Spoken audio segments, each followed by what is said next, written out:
सुबह की ठंडी रोशनी में वीरेन कौशिक की मेज पर कागजों की परतें फैली थीं।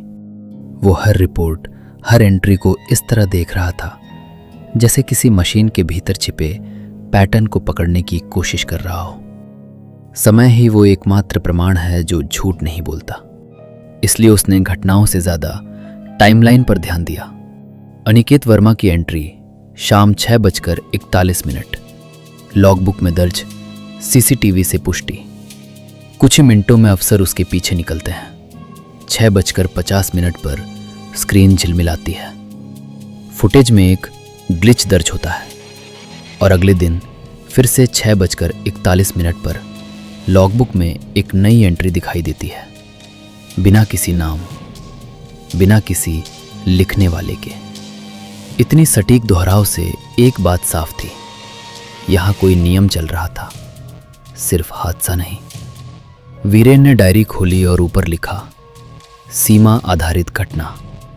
उसे नहीं पता था सीमा क्या है, बस इतना समझ रहा था कि इसे पार करना मायने रखता है। जो गलती वो बाद में मानेगा वो ये थी कि उसने समझा सीमा इंसान की है। 2 अफसर लापता थे, लेकिन एक साथ नहीं। एक का मोबाइल आखिरी बार स्टेशन के पास वाले टावर से जुड़ा था, दूसरे का 2 किलोमीटर दूर एक रिहायशी गली से। अगर दोनों अचानक एक ही जगह से गायब होते तो बात अलग होती। यहां तो हर चीज इशारा कर रही थी, वे चले गए, कहीं ले जाए नहीं गए। वीरेन के दिमाग में एक साफ लाइन बनी, ये भूत प्रेत नहीं, सिस्टम की कहानी है।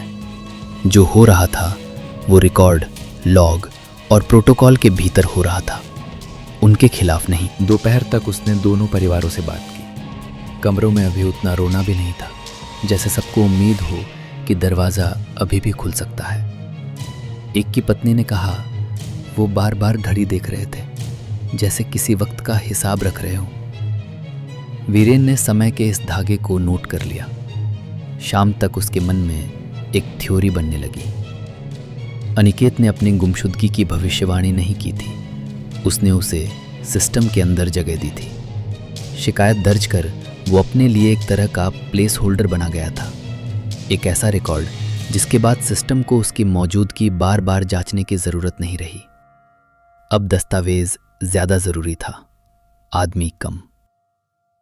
वीरेन ने डायरी में लिखा, उसे उठाया नहीं गया, उसे अनदेखा कर दिया गया। जैसे पुरानी फाइल जो अब किसी काम की नहीं मानी जाती। वो नहीं रुका। रात को वो फिर स्टेशन लौट आया। दिन की भीड़ उतर चुकी थी। गलियारे अपनी असली आवाज पर लौट आए थे। हल्की गूंज, धीमी रोशनी, पुरानी दीवारों की गंध। वो आर्काइव रूम में गया। मशीन पुरानी थी मगर भरोसेमंद। उसने सर्च बार में सिर्फ एक बात डाली, ऐसी रिपोर्टें जो गुम होने से पहले दर्ज हुई हों। स्क्रीन पर 7 नाम उभरे, 11 सालों में अलग अलग थानों से। जैसे जैसे वो फाइलें खोलता गया, एक जैसा धब्बा बार बार दिखा। कहीं तारीख अपने आप बदल गई थी, कहीं टिप्पणी बाद में जुड़ी थी पर दर्ज नहीं की गई थी। और उन 7 में से 5 पर साइन करने वाले अफसर अब ड्यूटी पर नहीं थे। 2 की फाइल में वही शब्द खड़े थे, लापता। उसने रिपोर्टें मेज पर फैलाई। शब्द अलग थे, ढांचा एक जैसा। हर शिकायत में एक वाक्य किसी न किसी रूप में मौजूद था कि आने वाले दिन में शिकायत करने वाला खुद उपलब्ध नहीं रहेगा। और हर बार सिस्टम ने इन वाक्यों को जैसे आदेश की तरह मान लिया था।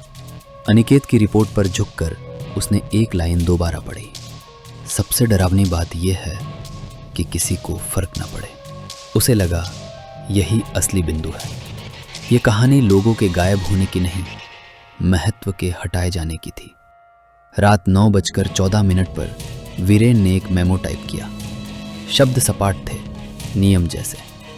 उसने सुझाव दिए, भविष्य की अनुपस्थिति जैसी भाषा वाली शिकायतों को तुरंत फ्रीज किया जाए, अपने आप बदलने वाले फील्ड्स पर अलर्ट लगे, और किसी भी टाइम स्टैम्प को बदलने के लिए 2 अफसरों की संयुक्त पुष्टि जरूरी हो।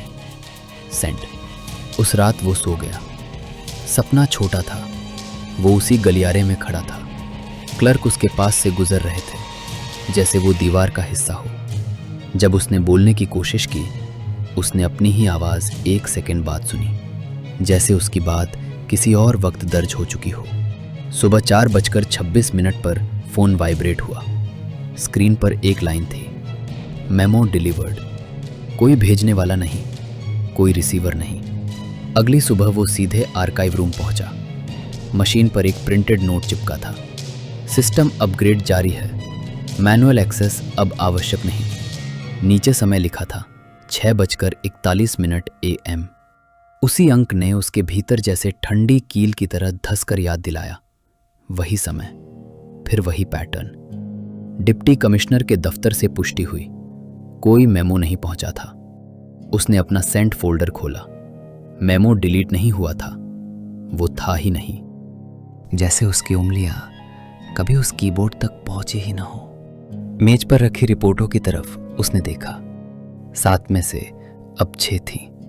सबसे पुरानी रिपोर्ट गायब थी। ये डर नहीं था, ये पहचान थी कि वो अब जांच नहीं कर रहा, खुद पैटर्न के अंदर खड़ा है। वो सीसीटीवी रूम में गया। फ्रेम दर फ्रेम उसने वही हिस्सा देखा। ग्लिच से ठीक पहले अनिकेत के पीछे कुछ था। कोई साफ आकृति नहीं, बस एक संरेखण जो उसके साथ नहीं, उससे पहले बढ़ रहा था। वीरेन ने वीडियो रोक दिया। सीमा तब पार नहीं होती जब कोई शिकायत लिखता है। सीमा तब पार होती है जब किसी को वैकल्पिक मान लिया जाता है, जब सिस्टम के लिए वो होना या न होना बराबर हो जाता है। अनिकेत ने प्रक्रिया शुरू नहीं की थी, उसने सिर्फ इसे देख लिया था। और जो इसे देख लेता है वो खुद उसके लिए दिखाई देने लगता है। वीरेन ने डायरी की पहली लाइन पर कलम फेरी। नीचे लिखा, सिस्टम लोगों को नहीं बदलता, वो सिर्फ यकीन को बदल देता है। उसी समय फोन फिर वाइब्रेट हुआ। तुमने इसे ठीक करने की कोशिश की, वो तुम्हारा काम नहीं था। काफी देर तक वो स्क्रीन देखता रहा। पहली बार वीरेन कौशिक को शक हुआ, मामले पर नहीं, अपने ऊपर। फोन फिर बजा, अब तुम्हारी बारी।